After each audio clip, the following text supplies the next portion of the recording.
Welcome to the Let Us In podcast. Well, it might be spring and not an autumn moon, and Wolfsbane isn't necessarily blooming. Today, we're going to be talking about werewolves. Stick around to the end because we're going to do a rapid ranking of our top 5 transformations.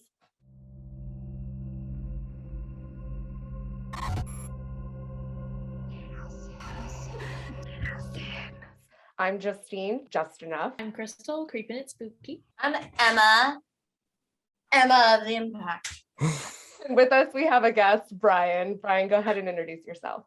And I am BrianatRandom. I do a podcast called Fandom at Random and a spinoff called Horror at Random. Yeah, let's talk about Where. I really liked Where. I don't know if anybody's seen this one.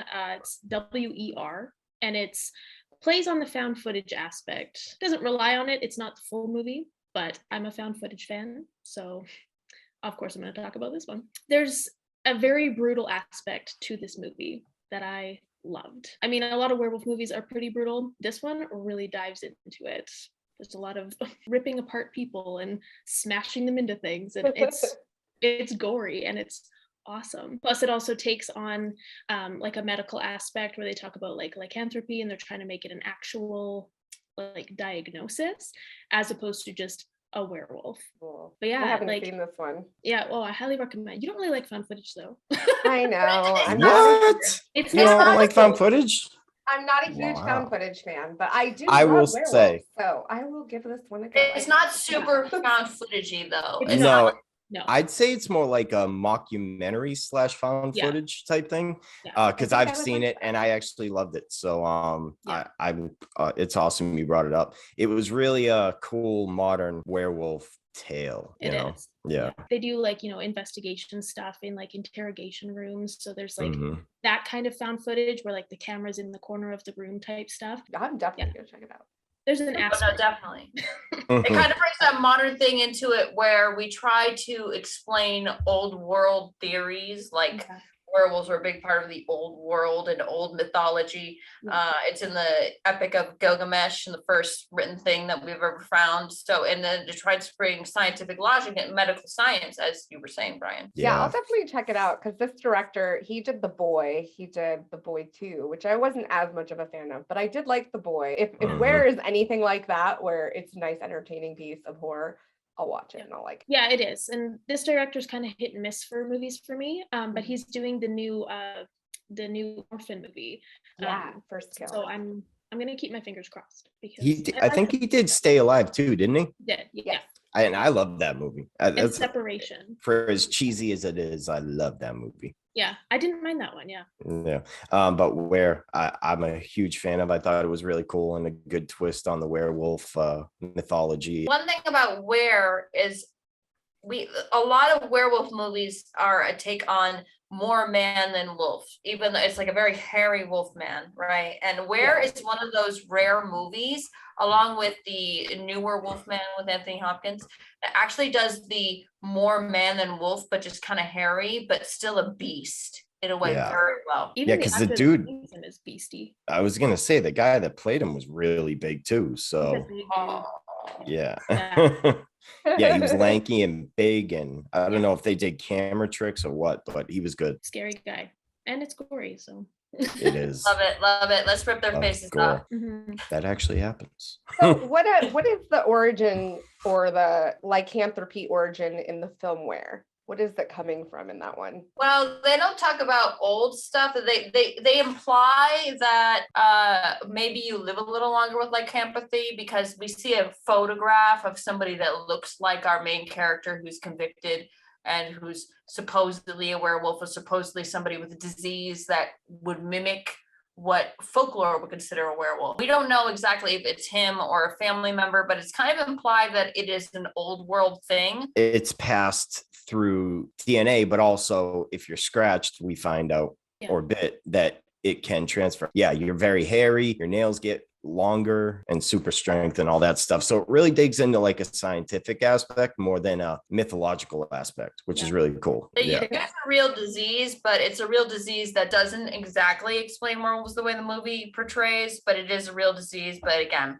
it's Yeah. more catered to the movie. But It goes it turns out that it's let's just say a little bit more than just a disease, because it's also characterized by him being in extreme pain all the time. Right.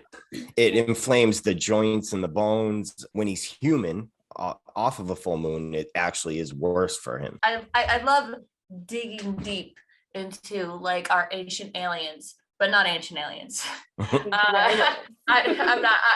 I'm a fan of the sensations, but I'm not a believer in them. Anyway, That's fair. so what's interesting to me about werewolves in general, because the Epic of Gilgamesh tells of a goddess that turns men into wolves, and then even to the Greeks and the Romans all over the world, or if we think of the Vikings, the berserkers actually more used bear skins, and I think berserker kind of translates into bear skin in a way, but they also used wolves to intimidate their enemies. So there's like a power dynamic to it. A lot of time the movies kind of relate more to the Middle Ages, when we put a lot of paranoia on wolves in Europe, mostly, especially France.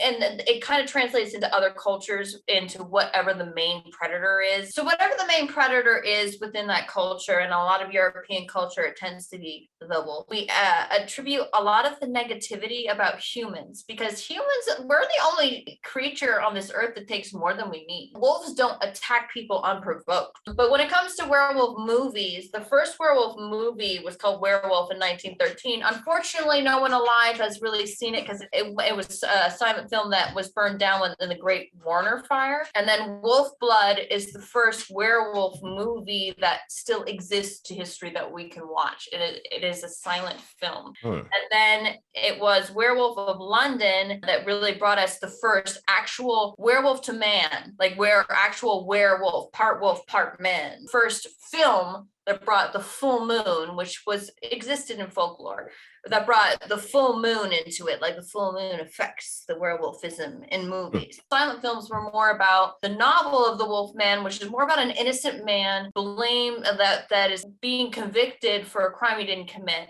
Because in Europe in the Middle Ages, from the 1500s into the 1600s, like the witch trials we usually think of, 30,000 people were tried for being werewolves. Some of them were guilty of murder. They weren't werewolves, but they were guilty, but some were innocent. Being more connected to that old world and that old European world, a lot of the very early silent films about werewolves that no one alive has really seen, because they got lost to history, kind of really played on that. But that's what I like about werewolf films. That's what I look for, the person that is cursed and tortured. Yeah. I like, otherwise it's just another monster. Yeah. Have you noticed that there tends to be a lot of connection in werewolf films to Romani and other caravanning people, that there's some sort of tie to them, like they are a threat, and they've associated werewolves with them. And I've noticed in past films it was a way to like negatively look upon them, and now lately I see it as a way for them to fight back. It's like a version of a curse that they imbue on a people, but there's still this tie to the Romani culture. Do you know historically why that is? I don't exactly, in a sense, in like the direct tie, except for like a certain type of racism, because when people were accusing werewolves, it was peasants accusing other peasants. It's just a way for the rich to have the poor against each other. And the Romani people were always, especially when traveling, were always looked down upon. They were always considered less than. So, and also in early film, in the silent films into the 40s, even with the Wolfman, it's like they always kind of attribute the foreigner with the spiritual or the unknown, but always in a way that is punishing and bad for us whiteys. I mean, even the first Wolf Blood, which is a silent film still, but it came out in 1925, is the first werewolf movie that anybody is able to go back and see. He travels to Tibet, so it's always somewhere else. It's people that are other than us, that the people that don't look like them. Yeah, but it's either like we are messing with things that we don't understand, that is not part of our culture, and we're punished for it, rightfully so, to tell you the truth. But and werewolves kind of mirror that as well. And so I think that just became an association that started with a prejudice. One of the films I wanted to talk about was The Curse, which is a really recent entry into the werewolf genre, and it's fantastic. And it opens up with a traveling group of people who are coming back to an area that belongs to them, and they're setting up camps. They're hoping to put down roots and actually stick around.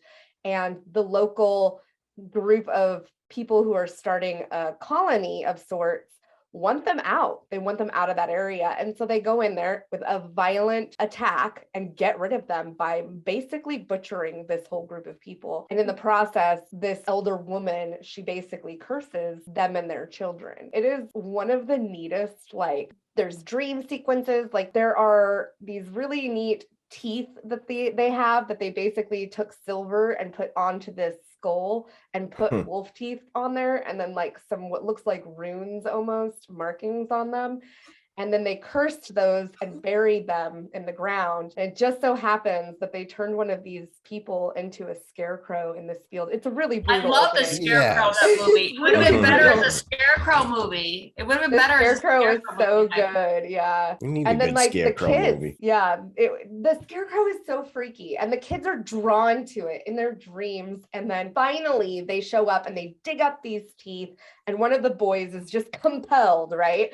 And he puts it in his mouth, which gross. But he puts it in his mouth, and then he basically viciously attacks another child and bites him. So begins the werewolf curse. The kid that he bit just kind of runs off after a while. He gets really sick, runs off, and becomes a werewolf. This movie was so cool. The like visual effects, the way that they did the transformation, the look of the werewolf, kind of like fleshy, like a fleshy werewolf. The way it was like born from a cocoon of like trees.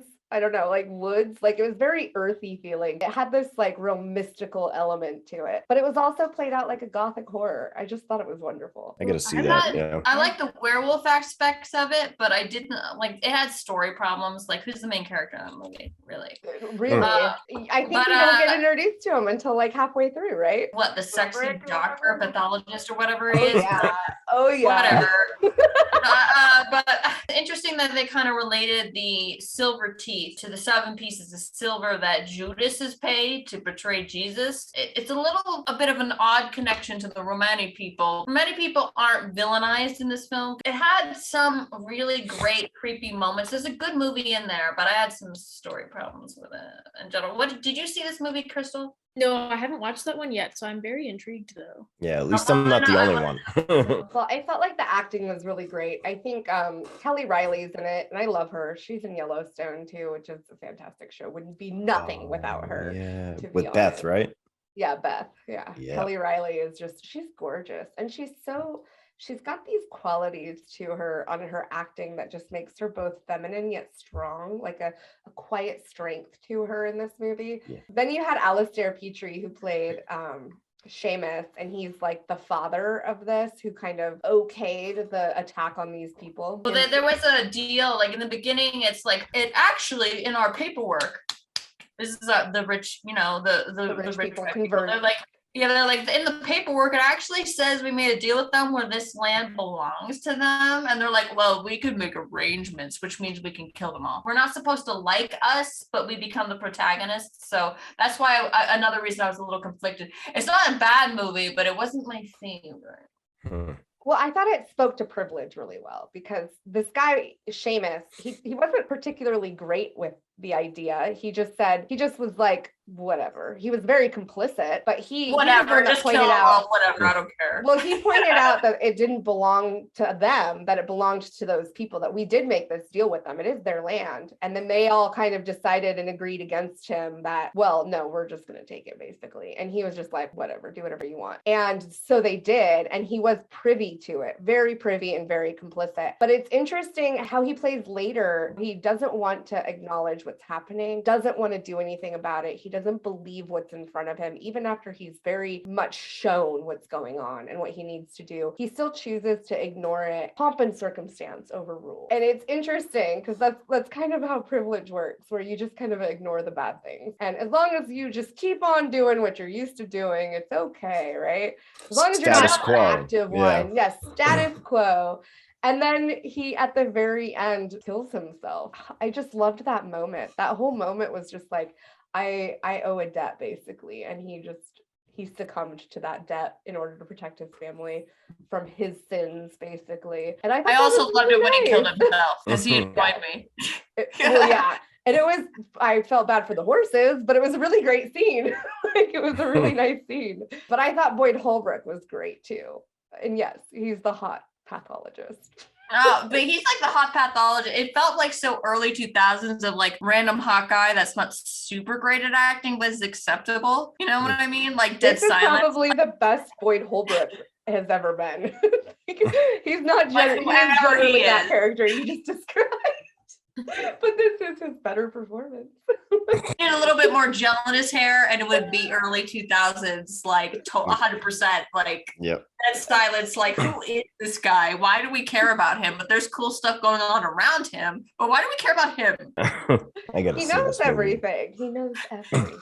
I gotta He see just Nick Dreamy. doesn't tell anybody. I guess we can start with Dog Soldiers, 2002 movie, which when I first watched it, I thought it was a 90s movie, the way it's filmed, you know? Yeah. It has such great talent in it. Let me start off by describing it's a Scottish military. They're in the Highlands of Scotland, and I can listen to a Scottish accent all day long. So They're adorable. Adorable. so absolutely, just listening to the actors, I'm like, okay, I can live with this, you know. We find out there's a family of werewolves living in the Highlands, and they're coming after the military / special forces team. This movie is the first half is like Predator, second half is like Night of the Living Dead, and then they add a werewolf twist into all of it, and I love it. I mean, I hate to sound like the whole cliche guy. I love 80s action. I just love it. 80s action. The 80s was so great for horror and action movies. It's so beautiful. The blend. I mean, the blend and is perfect. yeah, it really is. And people like make fun of me because Red Dawn, Roadhouse, all that crap. I love Roadhouse! it. Oh my I God. love it. You want to be my new Saturday night thing, Brian? Yeah, No, that's right? not a real proposition. That was, I just wanted to say the line.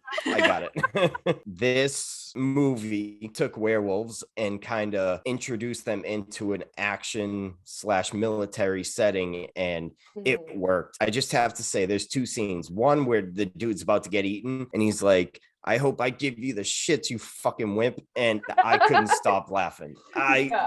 It was by far one of the best scenes of somebody about to get killed I've ever seen. I love a good one-liner, right? Yeah. Then the scene where the sword is in the werewolf's chest, and he goes up to Owen from Grey's Anatomy, actually, and it scrapes his teeth as he's getting pulled in. The cringiest scene I've ever watched in my life. And then the werewolves themselves, even though there's no real transformation scene, these werewolves with the effects, special effects, and the budget they had were beautiful. They were like tall, lanky, scary, and brutal. The scene where best. Some of the best werewolves that and they knew they had a low budget, and that was a really good example of the director knew they had a low budget, and he used that to the advantage. Right. But they had available, like they would shoot with a low angle with the werewolves to make them seem even taller. Them seem really tall, yeah.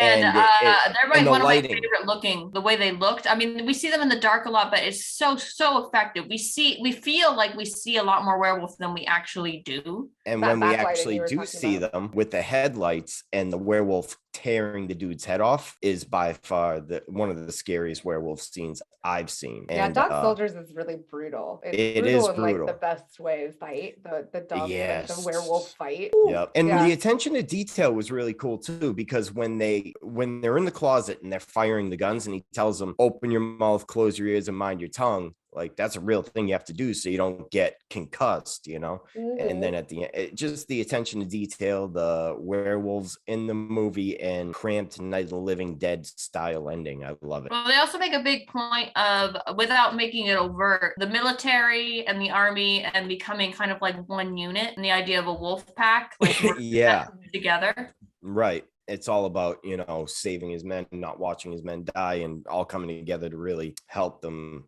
no matter what, you know. From the beginning, the guy that couldn't kill the dog, they're like, it's just a dog. If you can't kill a dog, you can't be part of this. Which I immediately liked that character right away. Yeah, me too. You have who would kill a dog? Yeah, right.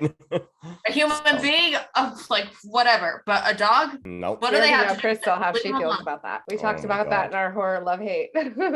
This is why werewolf movies are not a top genre for me, because it almost always involves animal death at some point. Yeah, but I still love werewolf movies. Yeah, I think werewolf movies are definitely hit or miss. You have to nail a good transformation. You have to nail a good effect without it taking the audience out and still feeling grounded. Because at the end of the day, these are still people that are turning into werewolves, not just wolves, right? It should be Just an noted animal attack. that in this movie, you're missing a transformation. So that's due to the low budget, but it's still Smart. completely effective and smart. And the way they do it without the transformation is still amazing. It reminded me a little bit of Project Metal Beast from 1995, where Kane Hodder it plays a werewolf, and it's like they're trying to isolate. Scientists are trying to, and it's two sexy female scientists. It's like kind of feminist, but not. It's like one of those, like, they tried. It's cute because they tried to be feminist, but it wasn't. But it wasn't. But it wasn't. The werewolf is not very good in that. It's almost like an ape suit, but the idea is that like the bones are metal, so it kind of has like porcupine spikes out of it.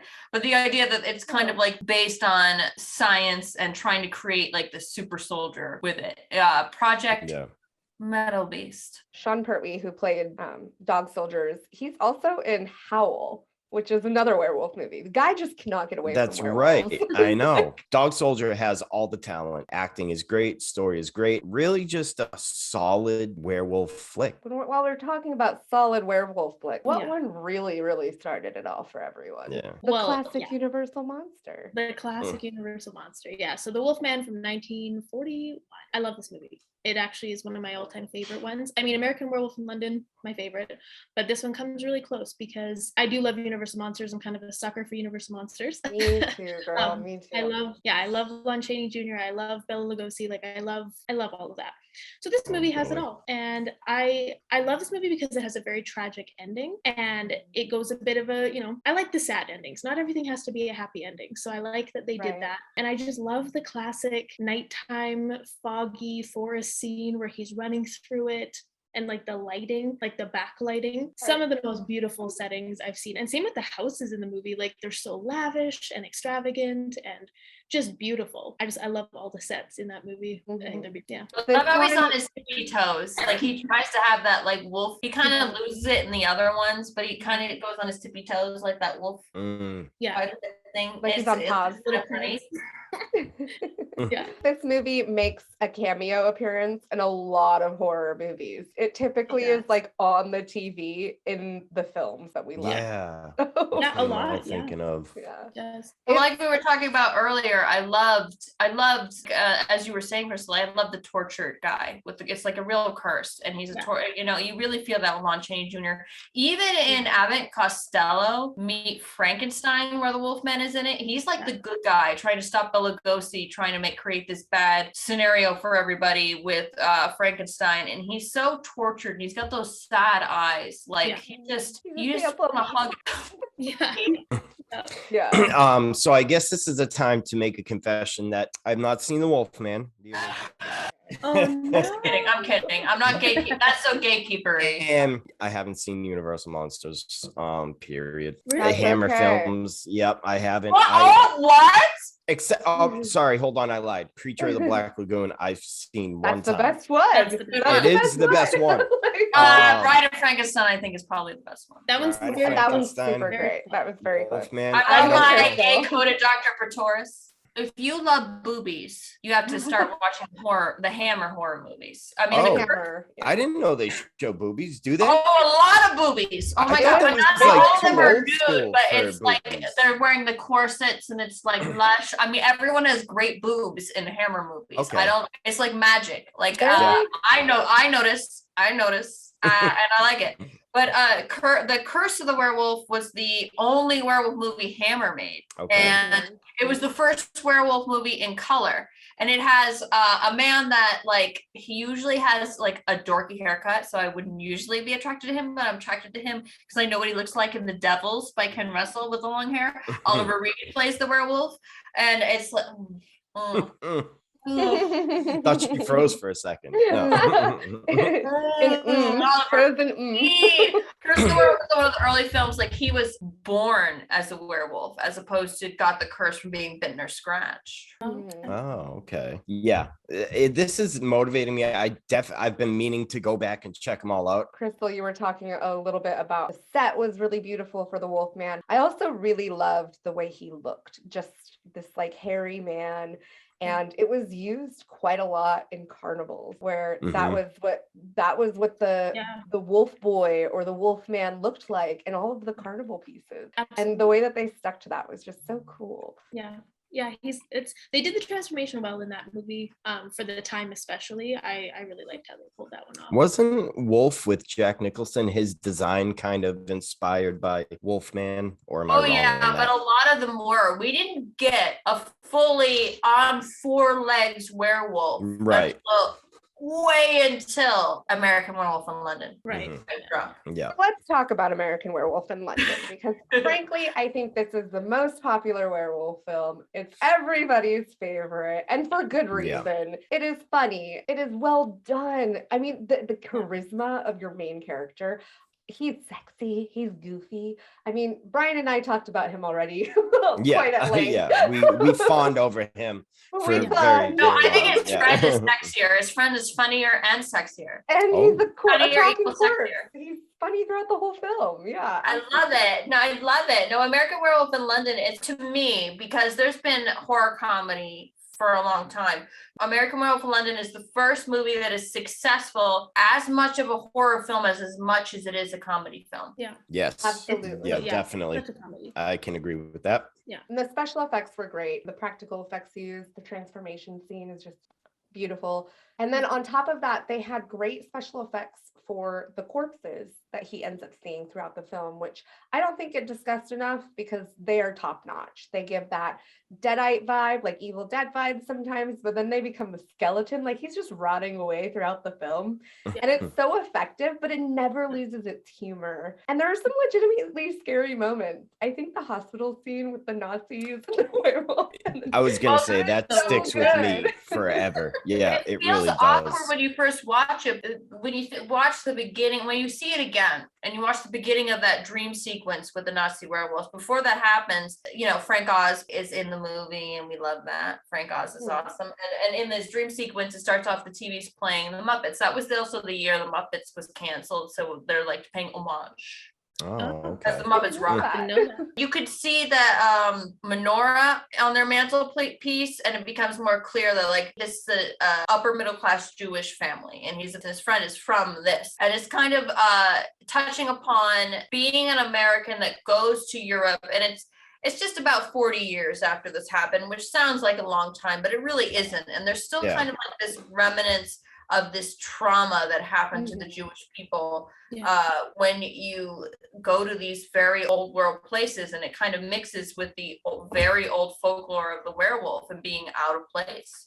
That's a good point. Yeah, I would imagine, I've never traveled over there. I've barely traveled at all, but I would imagine at that time, it's kind of like a cloud hanging over the people. And like you said, to compare it or mix it with the werewolf mythology and all that. That's a good point. Part of what I love about that transformation, which the Academy Awards, that was the first makeup when they started awarding makeup because of Rick Baker and the amazing work he did. But part of what I love about it is that it's so painful for him. I know that sounds very sadistic, but I love the cursed man, the curse of the werewolf. And part of that curse is the painfulness of the transformation. And I love how they shoot to like the Mickey Mouse and all these modern things that are in her home. It's kind of like this very old world thing contrasted against a lot of contemporary images. And she was great. She was so sweet. I mean, she fell in love with this guy pretty easily. And I think it also speaks to the nurse aspect. Like they're Hippocratic oath, right? They're caretakers. So it felt really natural for her to be in that caretaking role for someone that she doesn't really know. She's kind of let into her home and has been taken care of. Yeah. And like you said, actually, in general for werewolf movies, one of the big things that I like about them, unlike vampires who are romanticized and they just sprout fangs and they're good looking and all they really have to do is drink human blood.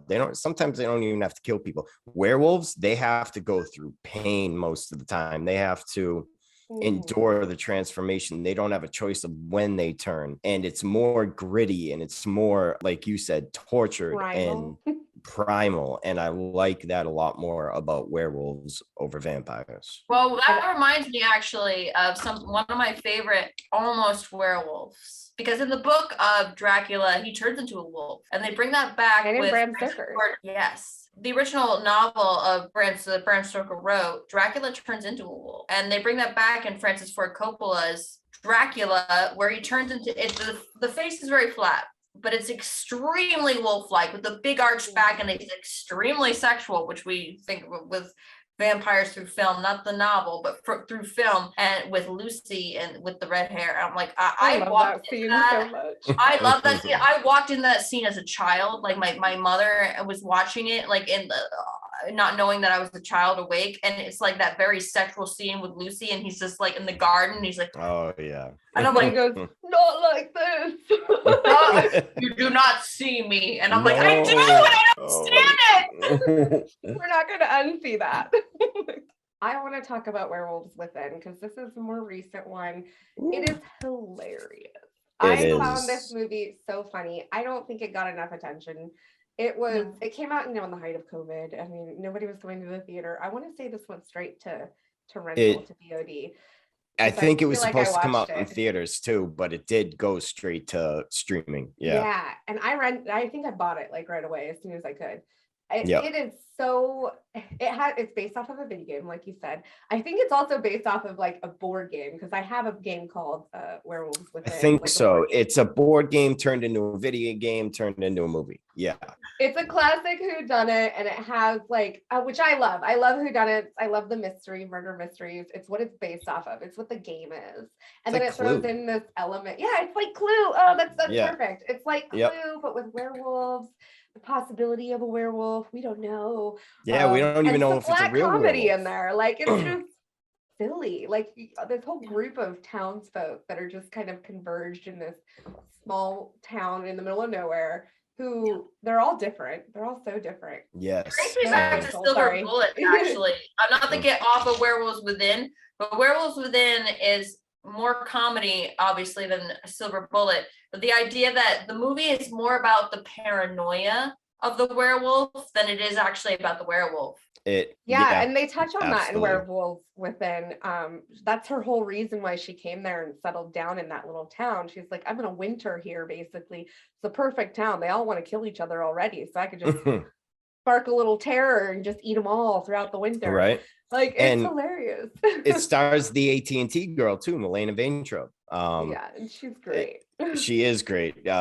Honestly, like, I've seen her in a few things before this, and I always thought she was better than what she was being put out as. And this really showcased her talent. I don't think anybody beat Sam Richardson as the new sheriff or the he's so lovable. The Ranger. Oh, he the Ranger. was the Ranger. That's right. Yeah. He nice added guy. a level of, you felt like home when you were home when you were watching him. He added that comfort to the movie. Yeah. Yeah. Why isn't he my best friend? I related to his speech too, of like, you know what? What's so wrong with me just being a nice guy? What's so wrong with that? Why is that considered a bad thing? Now that I think of it, like, why is that a bad trait? I just want to be a nice person and other people to be nice. What's wrong with that? Yeah. Right.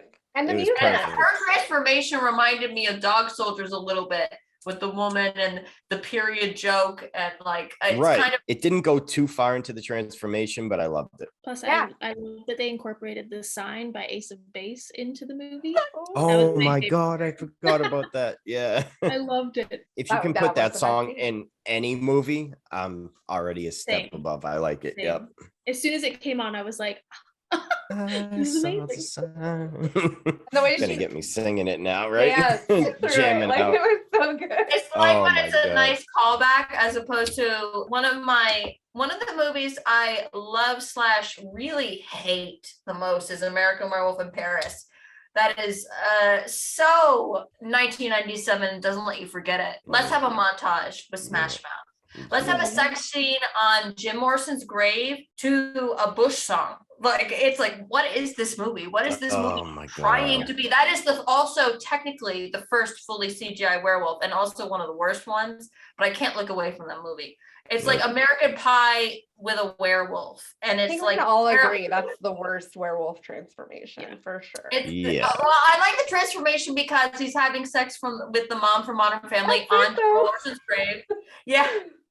And when he's just kind of like, ooh, like he's feeling weird, and he's actively having sex with her, and she's like, ooh. So it's kind of like implies, like in Wolf Cop, like the penis transformers, and I kind of enjoy that. But I agree with Emma. I as much as I hate it, I really want it. If it's on TV, I'm gonna watch it. Let's jump into talking about ginger snaps, because I think that has a whole different aspect. I was gonna say, can we say this is coming of age and complete opposite of American Werewolf in Paris? It is. Ginger Snaps is kind of I didn't see it because it had a limited release. And Ginger Snaps is one of probably my personal favorite. It's a very much a coming of age movie. It has a female writer, Karen Malton, and she was a very big instrumental part in writing that movie and bringing those characters to life. Because those teenage girls, Ginger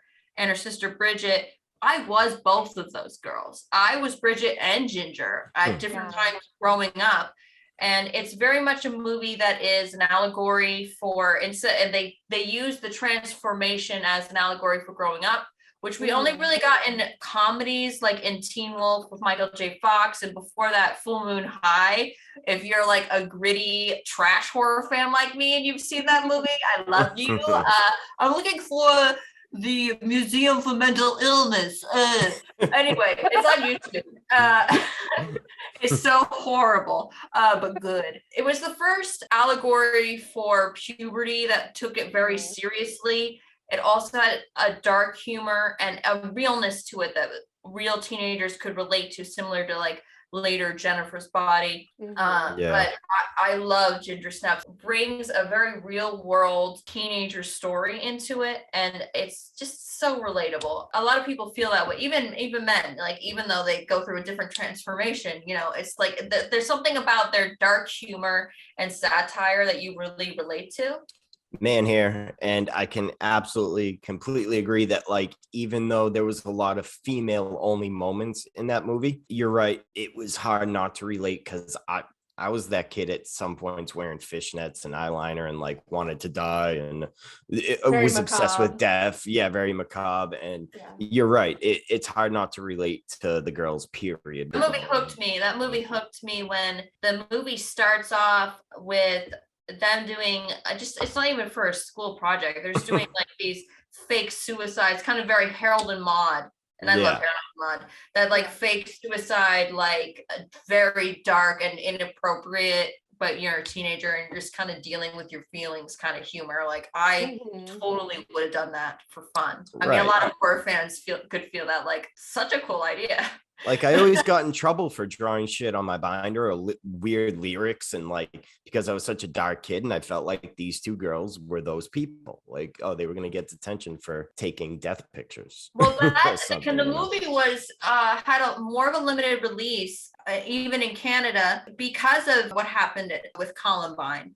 And I think that's something that, we're all about the same age. Columbine really affected our high school elementary into high school experience, where like if you were kind of any kind of alternative kid, like trench coat mafia, it's like go talk to the guidance counselor, go get suspended. I remember being made fun of, like, what are you, Columbine? Yeah. But it's kind of funny because that was like an invented narrative, the whole kind of Columbine thing. But at the time, which we know now, they weren't like the unpopular kids that they were made out to be. Right, but at the time, it was very real for us then as high schoolers at the time. I really liked the sisterly love aspect of Ginger Snaps too, the way that they stuck together. They had this real strong bond between them.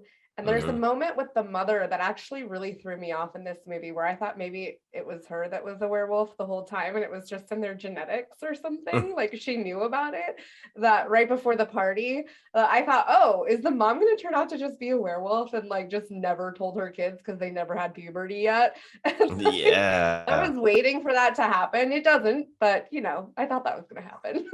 I did too. I know what you're talking about, and it kind of loops back to a newer movie, Raw. You know, which Exactly. isn't a werewolf movie, but it's the idea of this inherited ravaging. Beastliness or something. Yeah. And another movie that is similar to Ginger, it's not as effective for me as Ginger Snaps, but the idea of feminine monstrosity is what Beasts dream, where the mother is a werewolf, but we don't really know that in the beginning. We just know we're told she has a very serious health problem. She's in a wheelchair. She doesn't communicate, and then the daughter, and then the daughter starts hitting puberty, and she's starting to turn just like her mother, and then it comes to light what happened to her mother in the community. And it is good. It's not, to me, it didn't connect as much as Ginger Snaps did, but it is another allegory for puberty and transformation. One of the things I liked about this movie is it felt very Tim Burton-esque. The wardrobes, the quick zoom in, the cuts. It just really felt like early. Felt more Henry Selick-esque to me. I could see that. I could see the Tim Burton like live action filmography style that he does, where he's always like slightly off kilter and kind of weirdly angled. Right, off kilter, weirdly angled. And then she's got the black and white stockings in the beginning. I don't know, maybe I was overthinking it, but for sure, I immediately I feel like thought anything that's macabre and has any type of black and white element to it, especially in the suburbs, with that feels very, very and the suburbs, probably had a big thing to do with it. The very flat one level houses, for sure. Well, the writer Karen Walton, like she moved to the suburbs as that same age the girls were, where everything was so homogenous and the same, and that was a big inspiration for Ginger Snaps. And Tim Burton is very inspired by how much he hated growing up in Burbank, California. So unfortunately, we lost Crystal. Her power went out, but we are going to go ahead and wrap up this episode without her. She sends her regrets. Most of what she got to talk about already did make it in, so luckily for that. We will talk about our top 5 transformations at the end still, which she helped us develop this list, so she will be part of that as well. Was there anything else I wanted to touch on with Ginger Snap? I could end on Catherine Isabel. Amazing. That's all. Love her. Freddy vs. Jason. Scream queen. Yeah, exactly. I mean, Catherine Isabel. Amazing. I love her. And I love her in American Mary. I love her in everything she's in. And she's very like steeped into the horror fandom. She's a horror fan herself. She's just like an all-around cool human being. Emily Perkins also, because I related a little bit more to Bridget because I was not so social, not so sexual in high school. I was the opposite. Her bringing that character of Bridget to life, and anytime I see her in a movie, like she's in Juno for a brief moment, but Emily Perkins also is amazing in that movie. It took them 6 months to really find those actresses. They took their time to cast actors, and they cast them perfectly. Speaking of horror icons and women who just are in horror, and a lot of horror that we love and adore, Dee Wallace is definitely one of those. And Brian, I know you wanted to talk about The Howling. I love this movie too. So what else can you really say?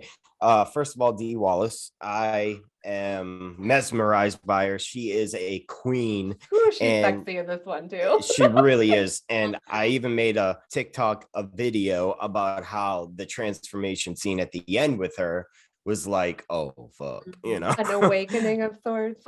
This movie is the first werewolf movie where I saw that it was like sexy and heavy, and not only that, but we're gonna get into it, but the best transformation scene for me. personally, for me, this is the best transformation scene. And I love that as a Trekkie, I love that one of the best transformation scenes. This is not my number one, but one of the best transformation scenes with Robert Picardo, because I know him very much as the Doctor from Voyager. So Yeah. I love that. And even he's sexy in this. Like he's like very unsexy in a lot of things he's in. Not because he's not an unsexy guy. He just doesn't typically play those characters. But as Eddie, he's very sexual. Right. This whole movie just drips sexy. And I mean, because let's talk about the transformation scene in the classroom. That's I don't remember. It is an office space. Yeah, it's an office space. Lab. Yeah. That one lab area, is amazing. But then you also get the sex scene where they're both transforming. Man. It's a great and one. like it was like very pulsing. Yeah. Well, yeah. Right. There was pulsating. And then the grin with his fang. It like there's a cut where he's smiling and the fangs are popping up, and that just lived in my head rent free for so long after I saw it. I giggle at these. Yeah. And then the sex scene while they're transforming midway to the werewolves was like mind blowing too. It just there's so much 80s. Good about it was, and it was great. And Dee Wallace, hearing Dee Wallace talk about watching her husband do that scene on the same movie she's working on is gold. Oh, and that she got her husband cast, right? Right. So she's like, oh, I think I have someone for you, and basically put his name in the running. And then like they called to like cast him, and she picked up the phone, and they're like, oh, sorry, Dee, I meant to call. And she's like, yeah, you got the right number. That's my husband. Yeah, they didn't even know for a while that it was her husband. It's so adorable. And this is one of the best movies, because I usually like to torture soul werewolf, but this is one of the best movies where the werewolves are just the villains. Oh yeah, they're like a colony, like a clan. Yes, like a cult. And it's interesting because typically werewolves are usually the blue collar characters, and in this movie that's still true. But the characters that we relate to more are the ones that are like the Holly weirdos. That's true. It's different, and I don't think it gets enough credit for that. And I like how even though the werewolves are the evil ones, that we really kind of relate to our main characters. We relate to it's amazing that the Howling and American Werewolf in London came out in the same year. I mean, Rick Baker was originally going to do the special effects for the Howling, but then he originally had talked to that guy that killed 3 people, but the director of American Werewolf in London, and he's like, "Ooh, I've got to do this." Like it was a project he was meant to do, American Werewolf in London. So Rob Bottin who did the special effects for the thing, took over for Rick Baker and did one of the best transformation scenes ever. I mean, it's not as good as American Werewolf in London. I mean, but it's still good. Debatable, it's still very good. So I think one thing I have a criticism for on the Howling is I think their ears are like enormous. Like they're so it makes them cute, doesn't it? It makes them almost so bunny-like. That is a fair criticism. I'll give you that. They look like different. Wolves. They do look different, but they're just look different. Something about their faces though just creep me out. I can ignore the long ears because the faces. That is why I giggled during the transformations. I saw their ears. I was like, what are those ears, guys? Oh, what big ears you have. It was an odd choice. It was odd, but I can live with it. Yeah. I felt like Dog Soldiers kind of perfected on the Howling look. It just modernized the Howling. Absolutely. Look. They look very similar in a way that's beautiful. And so I guess you could say I have a type in werewolves. You do. I do too. I like where it's more wolf than man. I really did like what you were talking about, Emma, with who we are watching, who the protagonists are, because this was like the height of 60 Minutes and like murder investigations and oh my god, what is that show with the unsolved mysteries, right? Yes, this was the height of that, and your protagonist, Dee Wallace, is a reporter who's doing an investigative piece, right? Where she's getting involved into like a setup, like a sting operation, right? Well, I think we So should keep this in. cool. There's something about in sci-fi and horror where there's like a genre when you look at Darkman, Mutant Ninja Turtles, the sexy reporter. The Like reporter, the yeah. 80s into the 90s had the sexy reporter. And there's something about this. Totally. Lois Lane, we think of the sexy, determined reporter that is like super sexy. Female roles in the 80s to be like, More assertive and brave and aggressive and get into the main storyline was reporter, Like Gail, like I felt like Yeah. Gail was like kind of even at that point was an homage to just before her, Yeah. like Gail Weathers was like an homage to the sexy reporter, like sexy determined reporter, like I'll Right. risk my life for a good story kind of reporter. Exactly. Yeah. And the Howling is I no feel- different. Dee Wallace is always a queen to me. So I love Dee Wallace. I think that her character was much more of the wilting flower, though. She was very much put as this oh, she's so brave. Your wife is so brave. Like all these men acknowledging how brave she is, but she was very scared. yeah. She was only there because she thought they were going to be there for her and protect her. They were not. Right. Go figure. But she was typically like she played this damsel in distress character who was never getting rescued. And I think that was so cool because Yeah. the damsel in distress who's never going to get rescued is our typical final girl trope, but this is a werewolf movie. So I thought that was really cool. No, yeah, it is. You're right. Because like you said, unlike a regular final girl, we had a cult of werewolves coming after, and that's way different than a slasher with a machete, butcher knife, or something like that. So Well, it's hard to overcome as a human being, this creature that is so strong. Now let's get into our rapid fire ranking of our top 5 werewolf transformations, starting with number 5. We have Hemlock Grove. Hemlock Grove was a great television series on Netflix. It starred Bill Early Skarsgård, Netflix streaming. very Yes. early. Yeah. So Landon LeBoyron is the one who plays Peter, and he is a werewolf in that film, as Bill Skarsgård is a vampire-esque type character. kind of. It's all yeah. very ambiguous in this show. It's really Yeah. cool. So that's our number 5th pick. 4th pick is Brian's pick. This is the Silver Bullet church scene. Absolutely. We always have a 1 werewolf transformation. When Right. do you get a 10 werewolf transformation in the middle of a church In with a the real nightmare werewolf dream sequence. dreaming about it? All It- wild, all crazy. It was beautiful. We It's love great how seeing dream things. sequences are such a common theme in werewolf things because then they can go really crazy. You think about Silver Bullet, you think of the other transformation. No, it's church scene. It's the church scene. I agree. So for 3rd place, we have Trick or Treat. And of course, to me, this is like the sexiest Anna Paquin, the sexiest Yes. version of her. And the transformation is so cathartic. I Oh mean, my come God. on.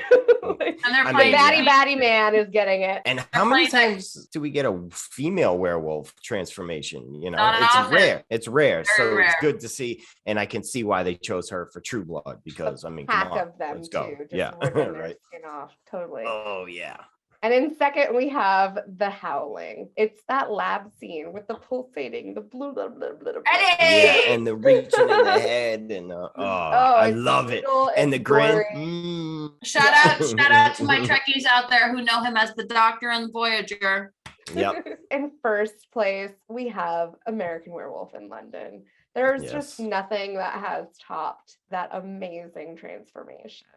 Shocking, Even I can agree on there. Yeah. beautiful practical effects, painful. What a great protagonist. And watching him go through that transformation is epic. American Werewolf in London is one of the best werewolf transformations. That's a fairly common belief. And then American Werewolf in Paris is the first full CGI werewolf. Yeah. And it's one of the worst werewolves. Yeah. And it kind of shows that even though practical effects have a certain date to them, depending, Sometimes. Yep. they feel more timeless than bad CGI. Absolutely. Yes. Definitely. Absolutely. Fully agree. Some honorable mentions. We have Van Helsing, the sexiest werewolf. Wolf Cop for Emma, and the penis. Finally, the last honorable mention I have is Werewolves Within, which I think is one of the best CGI transformations to date. Yeah.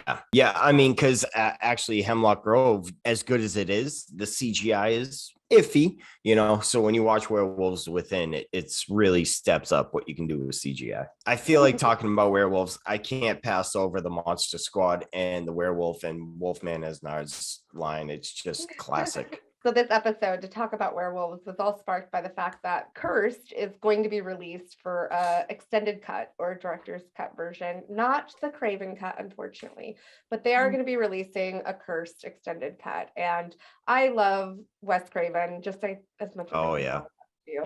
And I loved that film. And I really wish we could see the Craven cut because I think it's one bad quality is how much CGI is in it. And it's just not that good.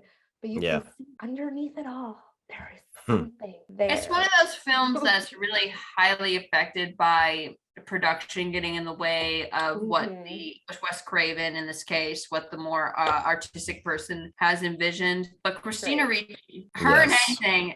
Christina Ricci, I mean. Yeah, and Christina this was the height Ricci. of Jesse Eisenberg kind of becoming a pretty famous actor as well. And I think the film is still great. It still has good humor. It's very, I don't know, nostalgic for me because I feel like the 90s. It is. It's very much a time capsule. Yeah. I mean, you have Shannon Elizabeth, Jesse Eisenberg, Christina Ricci. Yeah, it really has time capsule quality. Was it Joshua Jackson? Cursed came out in 2005, so I think you're absolutely right, Emma. It is 100% a time capsule. I think that this was. I graduated high school in 2005. So did I. 2006 for me. Let us know in the comments, what is your favorite werewolf film? What is your favorite transformation? Did we get it right? Did we cover all your favorites? Also, join our Discord. The link is in the description below. We have a great And Crystal and Sam are still alive, we promise. Crystal and Sam are still alive. Sacrifice them. They're still around, and you'll see them again. And you can see them in the Discord. Hop in there. Till next time. Thanks.